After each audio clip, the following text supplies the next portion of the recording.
El Mencho is dead, the man who escaped capture 5 times, who shot down military helicopters, who had $15 million on his head, was finally killed on the 22nd of February 2026. But here's the shocking part nobody is talking about. The world's most feared drug lord, who hid from the CIA and entire armies for over a decade, was not found by intelligence. He was tracked down through a woman he was secretly dating. One phone call, one location, and just like that, a $50 billion empire collapsed overnight. Mexico is now on fire. Before we talk about how he died, you need to understand where this man came from. Because honestly, his story is hard to believe. Nemesio Seguera Cervantes, better known as El Mencho, was born on July 17, 1966, in a tiny village called Cuautitlan in the state of Michoacán, Mexico. No electricity, no running water. His family grew avocados to survive. He was just a poor kid in the fields. He dropped out of school in 5th grade, not because he was dumb, but because the family needed money. By the time he was 14, he was already guarding marijuana plantations in the mountains. That was his first real job. A 14-year-old kid, standing guard over drugs. A few years later, he decided he wanted something better. So he crossed the U.S. border illegally and ended up in California. San Francisco, to be exact. He used fake names, moved around constantly, and tried to build a life. But the streets pulled him in. He got arrested in 1986 for stolen property and carrying a loaded gun. Then again in 1989 for selling drugs. Then in 1992, federal drug charges. Each time, he came back. Each time, he got smarter. He eventually pleaded guilty to protect his brother from a life sentence. That tells you everything about who he was, loyal to the people he loved.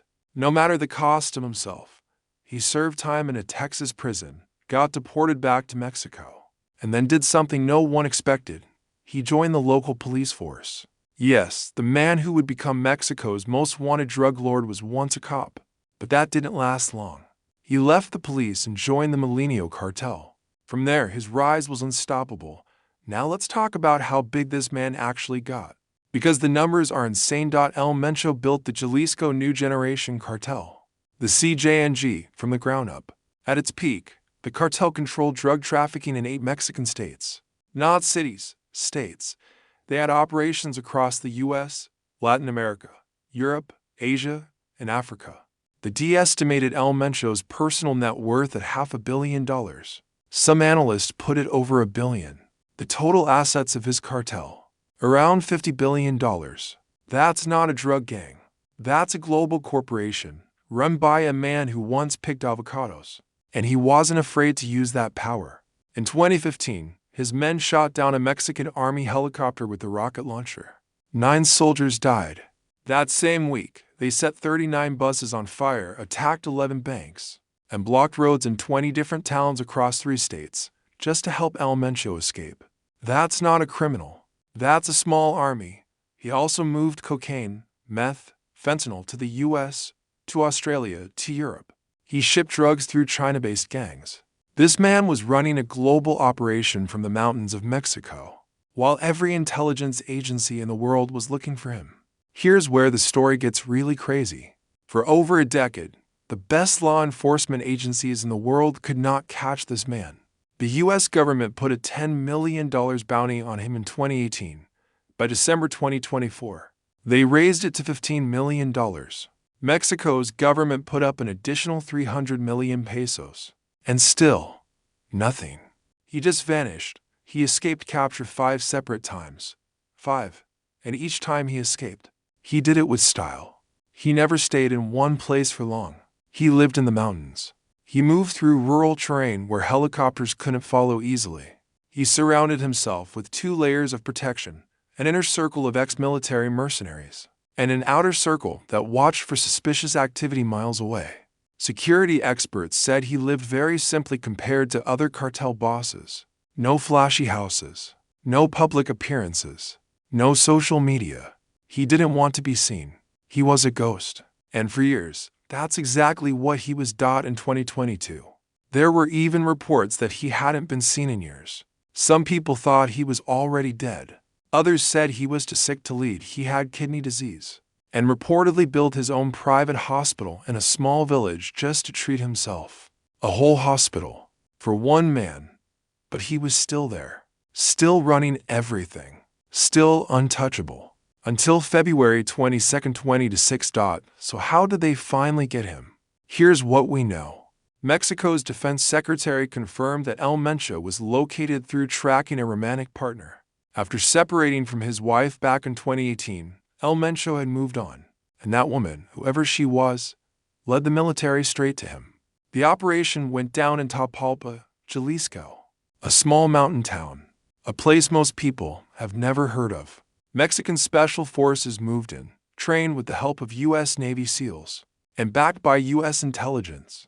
They found him. A firefight broke out. El Mencho's guards fought back hard, but this time, there was no escape route. He was seriously wounded in the gunfight. They put him in a vehicle and rushed him toward Mexico City, but he never made it. He died from his wounds during the transfer. The man with $15 million on his head. The ghost no one could find for 10 years. Dead on the road to Mexico City. Now here's the part that shows you how powerful this man really was. Because even in death, El Mencho brought Mexico to its knees. Within hours of his death being announced, the CJNG went to war. Not with a rival cartel. With the entire country. Road blockades appeared across Jalisco, Michoacan, Guanajuato, Nayarit, and Tamaulipas. Vehicles were set on fire in the middle of highways. Shootouts and explosions were reported across multiple cities. At least 25 National Guard soldiers were killed in the retaliatory violence. In Puerto Vallarta, a major tourist destination, fires broke out. Delta, American, and Alaska Airlines canceled their flights in and out of Guadalajara. The city of Guadalajara, which is set to host World Cup matches in 2026, completely shut down. U.S. and Canadian officials told their citizens to shelter in place. Don't go outside. Don't travel. Stay where you are, in a country where people were just trying to live their lives. One man's death turned everything upside down.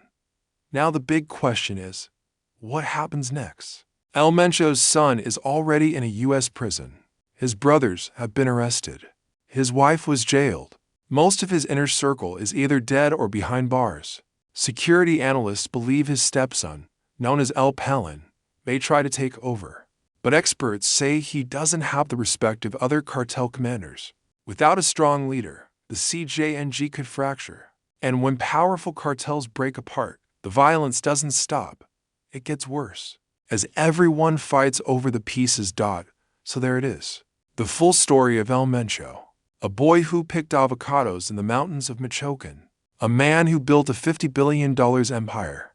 And a ghost who, after 10 years of hiding, was finally brought down, not by satellites or spies, but by a phone number linked to a woman he trusted.